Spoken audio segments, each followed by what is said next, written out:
अस्सलामुअलैकुम। इयत्ता 6वी उर्दू माध्यम, कविता क्रमांक 3, कळो निसर्ग मानवा, स्वाध्याय। प्रश्न क्रमांक 1, 1-2 वाक्यात उत्तरे लिहा। सवाल नंबर 1, 1-2 जुमले में जवाबात लिखिए। अ. पावसाची सर आली तरी कवीला कोणती चिंता सतावते? बारिश की बौछार आई फिर भी शायर को कौन सी फिक्र सताती है? उत्तर. पावसाची सर आली तरी कवीला पाणी मिळेल की नाही ही चिंता सतावते. जवाब. बारिश की बौछार आने पर भी पानी मिलेगा कि नहीं, शायर को ये फिक्र सताती है. आ. नियम कोणी पाळावेत असे प्रत्येक माणसाला वाटते. उसूलों पर कौन अमल करना चाहिए ऐसा हर इंसान को लगता है? उत्तर. नियम दुसऱ्याने पाळावेत असे प्रत्येक माणसाला वाटते. उसूलों पर दूसरों ने अमल करना चाहिए ऐसा हर इंसान को लगता है. ई. विकास साधताना माणसाने कोणती काळजी घेतली नाही? तरक्की करते हुए इंसान ने कौन सी फिक्र नहीं की? उत्तर. विकास साधताना माणसाने कारखान्याचे रसायने पाण्यामध्ये सोडून पाणी दूषित होईल याची काळजी घेतली नाही. तरक्की करते हुए इंसान ने कारखानों के केमिकल पानी में छोड़कर पानी गंदा होगा इसकी फिक्र नहीं की. ई. नदी काठची घाण बघून कवीच्या काय लक्षात येते? नदी किनारे की घाण कचरा देखकर शायर के ध्यान में क्या आता है? उत्तर. नदी काठची घाण बघून कोणालाही पर्यावरणाची जाणीव नाही हे कवीच्या लक्षात येते. हे कवीच्या लक्षात आले. जवाब. नदी किनारे की घाण कचरा देखकर किसी को भी माहौल का ख्याल नहीं है, माहौल को साफ सुथरा रखने की फिक्र नहीं है, ये शायर के ध्यान में आया. प्रश्न क्रमांक 2, योग्य पर्याय निवडा. मुनासिब मुतबादिल चुनिए. 1. पिण्यासाठी शुद्ध पाणी साऱ्या भूमीवर असावे. पीने के लिए साफ पानी सारी ज़मीन पर चाहिए. इसका मतलब ये 3 मुतबादिल में से हमको चुनना है. अ. सगळ्यांनी नळाचे पाणी प्यावे. सबने नल का पानी पीना चाहिए. आ. सगळ्यांनी फिल्टरचे पाणी प्यावे. सबने फिल्टर का पानी पीना चाहिए. ई. सगळ्यांना पिण्यासाठी शुद्ध व स्वच्छ पाणी मिळावे. सबको पीने के लिए साफ सुथरा पानी मिले. सही उत्तर है ई. सगळ्यांना पिण्यासाठी शुद्ध व स्वच्छ पाणी मिळावे. 2. कळो निसर्ग मानवा. इंसान फितरत को, कुदरत को समझे. इसका मतलब ये 3 मुतबादिल में से हमको चुनना है. अ. मानवाला निसर्ग दिसावा. इंसान को कुदरत फितरत दिखे नज़र आए. आ. मानवाला निसर्ग समजावा. इंसान को कुदरत फितरत समज में आए. ई. मानवाने निसर्गाचे उपकार समजून त्याप्रमाणे वागावे. इंसान ने कुदरत का एहसान समझकर उसके मुताबिक बर्ताव करना चाहिए. सही उत्तर है मानवाला निसर्ग समजावा. प्रश्न क्रमांक 3, कवितेत शेवटचे अक्षर सारखे असणाऱ्या शब्दांच्या जोड्या शोधा व लिहा. नज्म में ऐसे अल्फाज जिनके आखिरी हर्फ एक जैसे हो की जोड़ियाँ तलाश करना है और लिखना है. उदाहरण. धरणी, पानी. मिसाल दी हुई है. धरणी में णी ये आखिरी का शब्द है और पानी में भी णी ये आखिरी का शब्द है. दोनों शब्दों में णी ये अक्षर जो है एक जैसा है. इस तरह के अल्फाज हमको कविता में से ढूंढकर लिखने हैं. उत्तर. ज्याला त्याला. कारखाने, रसायने, असावे यावे. प्रश्न क्रमांक 4, खालील ठिकाणी कोणते नियम पाळावे असे तुम्हाला वाटते? दर्ज झील मकामात पर कौन से उसूलों पर अमल करना चाहिए तुमको ऐसा लगता है? अ. बस स्थानक, बस स्टॉप पर. 1. थुंकू नये, थूके नहीं. 2. रांगेत उभे राहणे, लाइन में खड़े रहना है. 3. सामान व्यवस्थित संभाळणे. अपना सामान सही तरीके से संभालना है। 4 सहप्रवाशांना सहकार्य करणे, हम सफ़र साथियों की मदद करना है।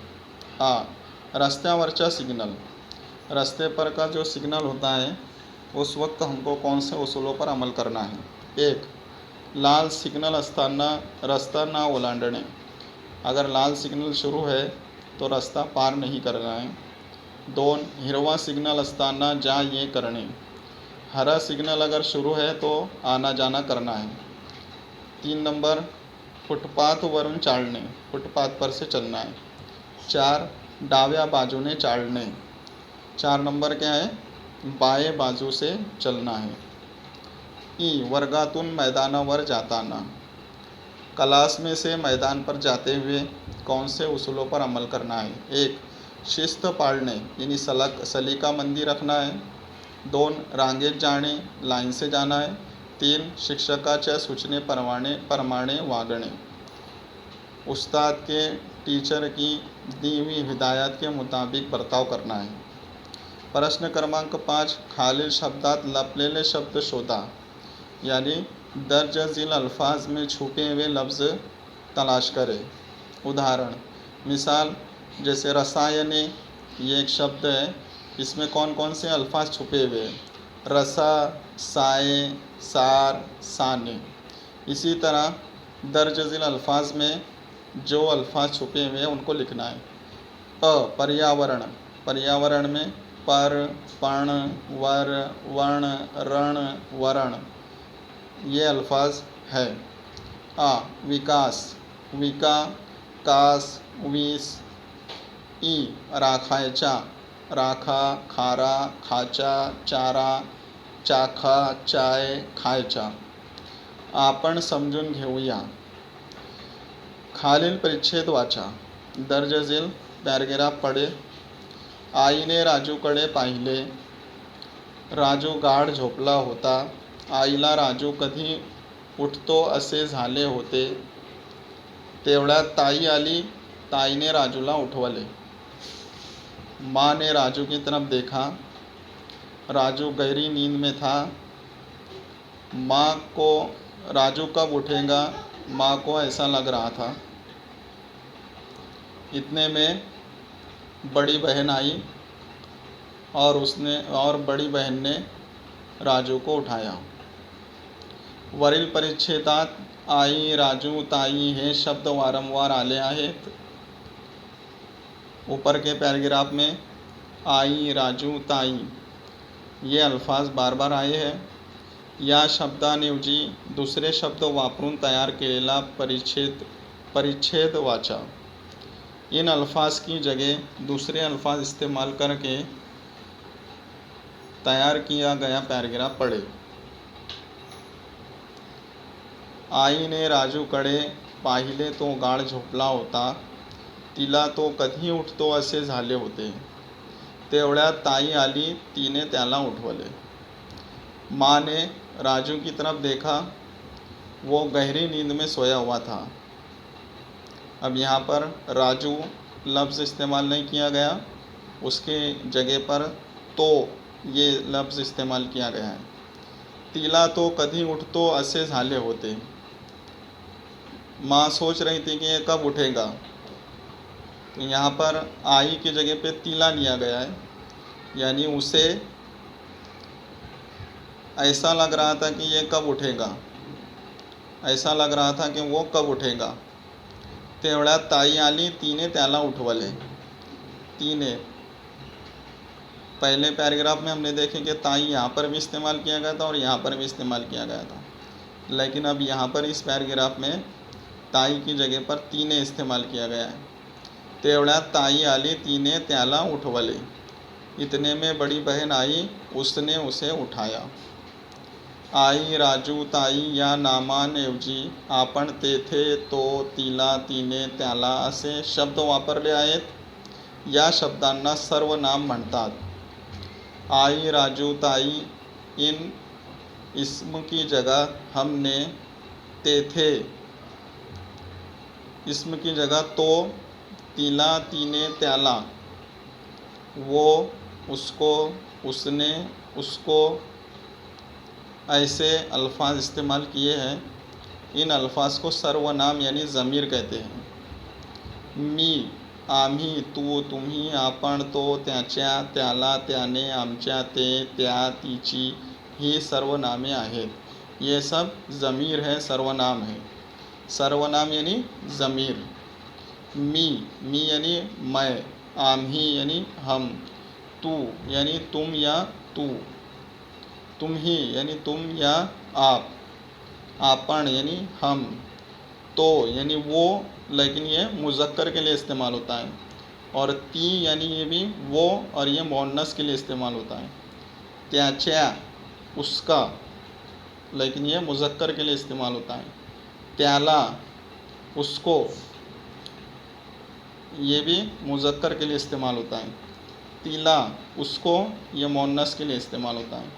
त्याने यानी उसने, मुज़क्कर के लिए इस्तेमाल होता है। तीने यानी उसने, ये मुअन्नस के लिए इस्तेमाल होता है। आमच्या यानी हमारा, ते इसके मानी भी वो के होते हैं और ये बेजान के लिए इस्तेमाल होता है। और त्या इसके मानी भी वो के होते हैं, लेकिन ये जमा का सीगा है। तीची यानी उसकी, लेकिन मुअन्नस के लिए इस्तेमाल होता है। खेळ खेळूया,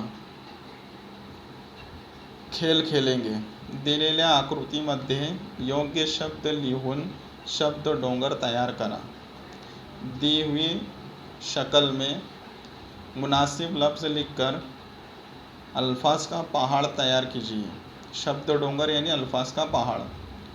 1. स्वतःसाठी वापरला जाणारा शब्द। खुद के लिए इस्तेमाल किया जाने वाला लफ्ज़ मी यानी मैं। दररोज सकाळी पूर्वेस उगवणारा, हर रोज़ सुबह मशरिक़ से तुलू होने वाला सूर्य यानी सूरज। 3. आपण ज्या देशात राहतो तो देश, हम जिस मुल्क में रहते हैं वो मुल्क, भारत। आपण आजारी पडल्यास या ठिकाणी जातो, हम बीमार पड़ने पर इस मकाम पर जाते हैं, दवाखाना।